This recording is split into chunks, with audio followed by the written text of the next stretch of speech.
Hello friends, જાનકીના રસોડામાં તમારું સ્વાગત છે। આજે આપણે માંગરોળનો પ્રખ્યાત એવો ખાદીમ પાક એટલે કે લીલા નાળિયેરનો હલવો બનાવીએ। આને આપણે ફરાળ કે ઉપવાસમાં પણ ઉપયોગમાં લઈ શકીએ છીએ। તેના માટે સૌપ્રથમ મેં અહીં શ્રીફળના આ રીતના પીસ કરીને લીધા છે। મેં અહીં ટોપરાને ઝીણીની મદદથી આ રીતે ઝીણી લીધું છે। તમે તેની જગ્યાએ મિક્સરમાં ચાલુ બંધ કરી તેને ક્રશ પણ કરી શકો છો, પરંતુ તે મિક્સરમાં ક્રશ કરવાથી તેનો કલર થોડો બ્રાઉન જેવો થઈ જાય છે અને આ રીતે કરવાથી તે એકદમ ઉજળું રહે છે। હવે અહીં નાળિયેરના ખમણને મેં એક કડાઈમાં લઈ લીધું છે અને અહીં મેં એક નાળિયેર લીધું છે, તો તેમાં મેં કુલ 400 ગ્રામ જેટલું દૂધ ઉમેર્યું છે। અહીં આપણે ફૂલ ફેટનું દૂધ ઉપયોગમાં લઈશું। તમારી પાસે ફૂલ ફેટનું દૂધ ના હોય તો તમે તેમાં મલાઈ પણ ઉમેરી શકો છો। હવે મેં અહીં ગેસ ચાલુ કરી તેને ગેસ પર ગરમ થવા માટે રાખી દીધું છે। અહીં તમે જોઈ શકો છો 10 મિનિટ આ રીતે ઉકાળવાથી તે થોડું થીક થતું હોય તેમ લાગે છે।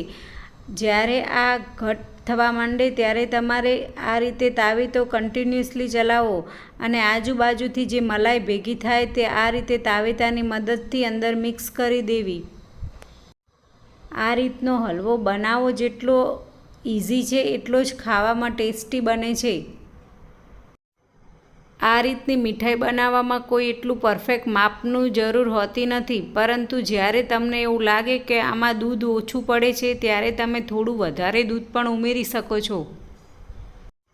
અહીં આપણે નાળિયેરનો હલવો બનાવી રહ્યા છીએ, માટે નાળિયેરનું પ્રમાણ થોડુંક વધારે લેવું।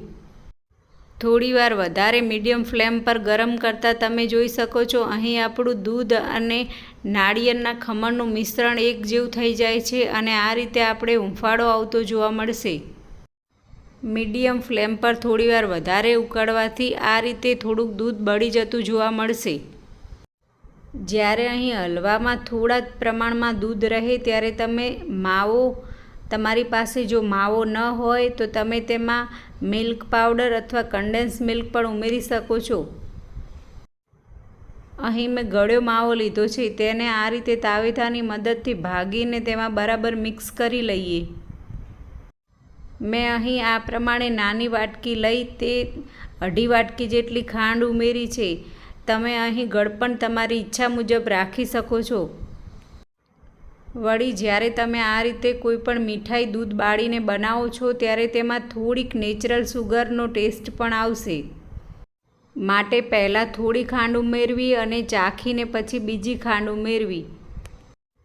તમે જોઈ શકો છો અહીં આપણી ખાંડનું પાણી થઈ ગયું છે, તે એકદમ ઓગળી ગઈ છે। હવે જ્યારે આપણે આ ખાંડમાંથી પાણીનો ભાગ એકદમ બળી જાય ત્યારે આપણો હલવો બનીને તૈયાર થઈ જશે અને તમને જો તેમાં થોડોક બળેલો ટેસ્ટ પસંદ હોય તો તમે થોડીક વાર વધારે શેકી શકો છો। અહીં આ રીતનો જ્યારે ટેક્સચર આવી જાય ત્યારે આપણો લીલા નાળિયેરનો હલવો એકદમ તૈયાર છે। અહીં હલવાનું થર થોડું જાડું રહે તે રીતે મેં તેને થાળીમાં પાથરી દીધો છે। જ્યારે ગરમ હોય ત્યારે તરત જ તેના ઉપર આપણે કોઈ પણ ડ્રાયફ્રૂટ્સ ઉમેરી શકીએ છીએ। મેં અહીં બદામની સ્લાઈસ ઉમેરી છે। એક વાટકીની મદદથી થોડું પ્રેસ કરી બધી જ બદામની સ્લાઈસને હલવા સાથે બરાબર ચોંટાડી દઈએ। હલવાને આ જ રીતે અડધો કલાક માટે સેટ થવા દઈએ અને જ્યારે તે ઠરી જાય ત્યારે તેના પીસ કરી તેને એન્જોય કરીએ। તેને 10 દિવસ માટે ફ્રીજમાં આપણે સ્ટોર કરી શકીએ છીએ। Happy cooking!